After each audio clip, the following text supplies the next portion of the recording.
I see people who let's say they're doing a set of like a strength set in fitness. By the third rep, if it's not going well, they've checked out. They are defeated. They're putting more energy into beating themselves up because the first 3 reps didn't go well than into just saying, so what? I've got the rest of the set. Let's make this awesome. And I'll tell you, we've all had days where maybe I want to be productive by 6:30 a.m.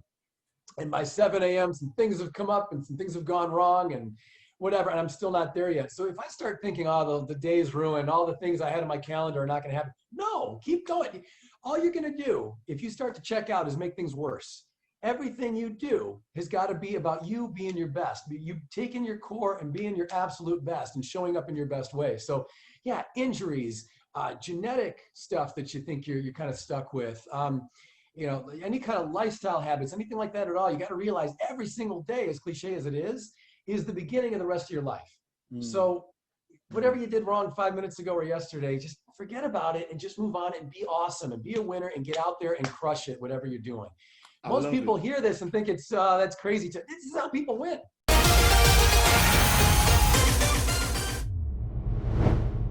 Okay, welcome to another episode, My Gut Loss. Today we've got a special guest. He's founder of his own company dealing with training. As you can see, he's wearing the t-shirt PPT. Val, what's up? Thanks for being here today. Thank you very much, Travis. It's good to be here, buddy. I'm looking forward to this. Wicked. How do you go about setting the parameters to ensure that I can still enjoy the food that I like, but I am eating more healthily and I'm not feeling that I am missing out and enjoying life? Yeah, that's the big one. We honestly, when people come to us for a meal plan, whether they just want a static meal plan or nutrition coaching that's ongoing, either way, we have a program that offers both, but we try to get an idea for what kind of person is this? Is this an all or nothing person? Because if you give an all or nothing person one little dessert every day, it's going to actually sabotage them, not because of the calories, not the sugar. It's going to sabotage them because now they think all or nothing. So they have a few bites, now they need a few more, and now they're raiding the fridge for an hour. Yeah, exactly. So if it's that kind of person, and an experienced health coach, we understand psychology a lot of behavioral change. So we're sitting down and we're asking those questions. And if I figure out that this is a type A person, they're either going to do it wholly or not, I'll ask them, do you think cheat foods are going to throw you off? And if they say probably, we're not going to do cheat foods at all. We're going to literally go, a long period of time without even having those. For most of us, if I go too long without any sort of cheat food whatsoever, I start to kind of feel too worn down. I don't enjoy the process, and you've got to enjoy the process. So I would say, and I know this is kind of a cop-out answer, but I think it just depends on what kind of person you're dealing with, where they are at this point in their life. And the big one too is how often are they in a social situation where you kind of have to have cheap foods and comfort foods and things.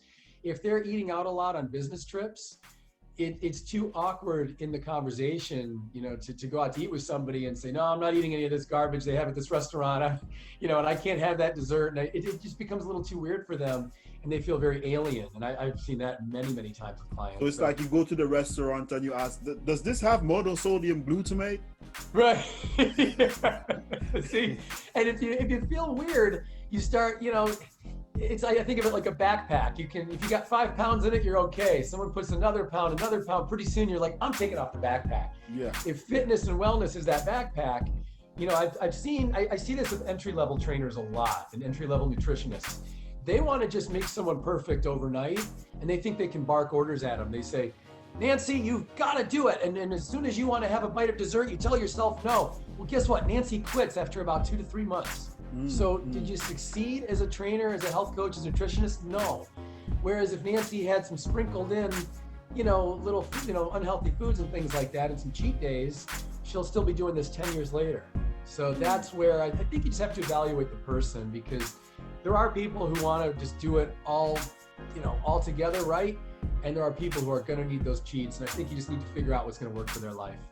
So it's kind of like knowing yourself to the extent that the type of person that you are, that if you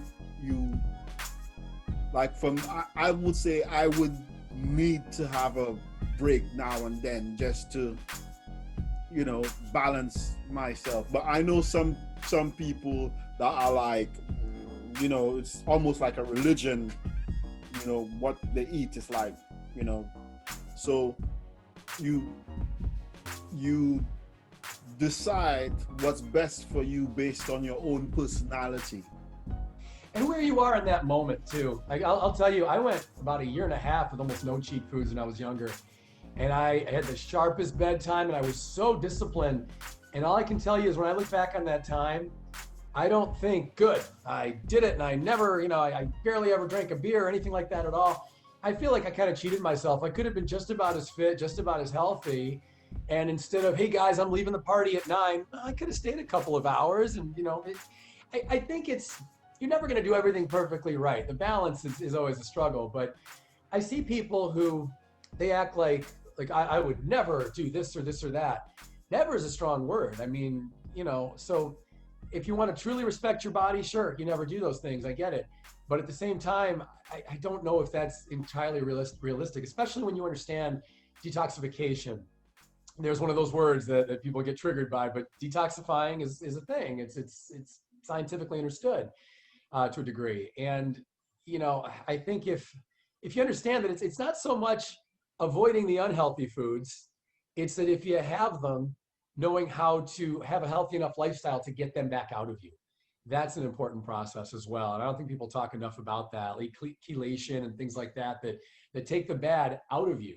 That's something you almost never really hear about in the medical world. But anyway, so yeah, there's solutions to everything.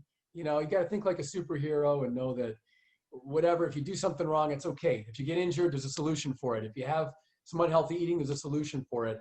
Just be constantly doing something. Be constantly looking for solutions at all times.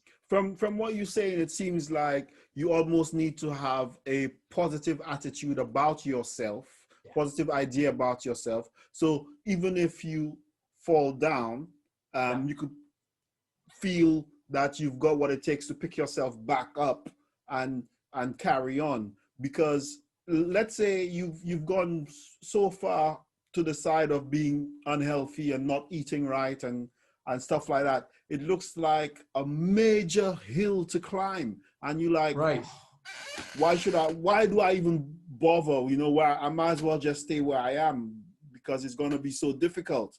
But if you look at it from the point that it's small steps, baby steps, small changes.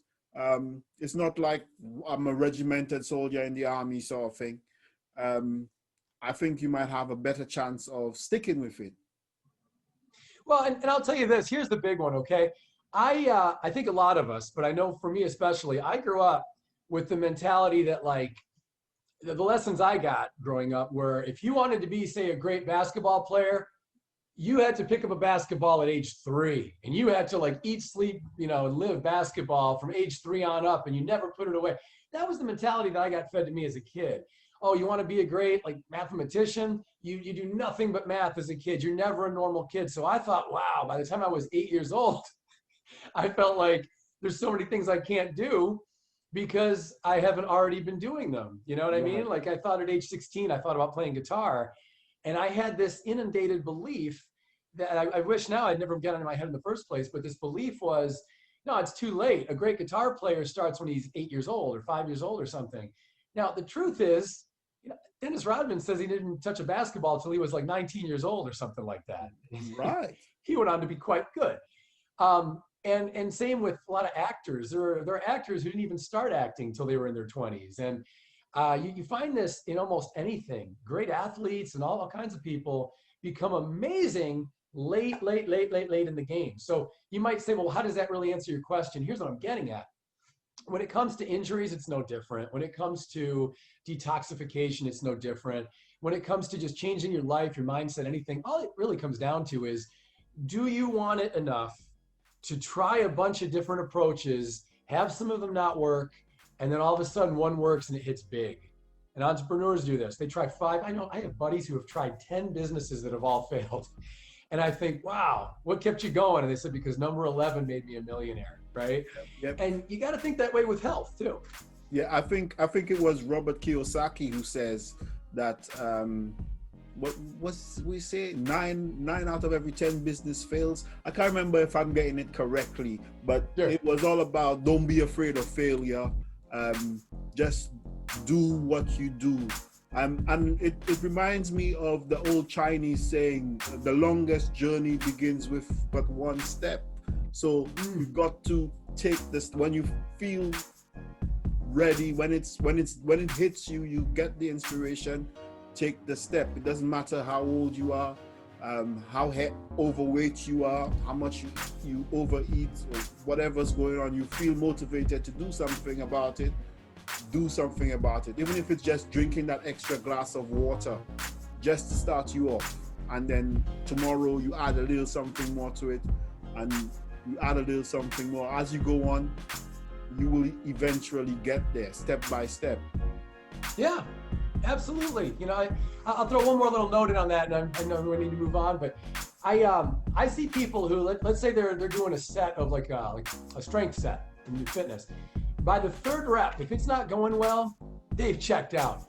They are defeated. They're putting more energy into beating themselves up because the first 3 reps didn't go well than into just saying, so what? I've got the rest of the set. Let's make this awesome. And I'll tell you, I mean, we've all had days where maybe I want to be productive by 6:30 a.m. And by 7 a.m., some things have come up and some things have gone wrong and whatever, and I'm still not there yet. So if I start thinking, oh, the day's ruined, all the things I had on my calendar are not going to happen. No, keep going. All you're going to do, if you start to check out, is make things worse.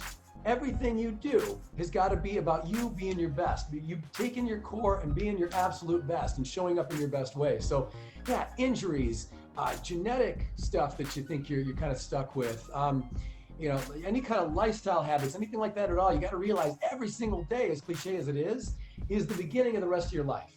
So whatever you did wrong 5 minutes ago or yesterday, just forget about it and just move on and be awesome and be a winner and get out there and crush it, whatever you're doing. Most people hear this and think it's that's crazy. This is how people win. Yeah. It's not pie in the sky. It's reality. Your past guides you, but you're not locked to your past because you've got a future. It's not because you did it in the past means you're going to have to do it now. I like Exactly.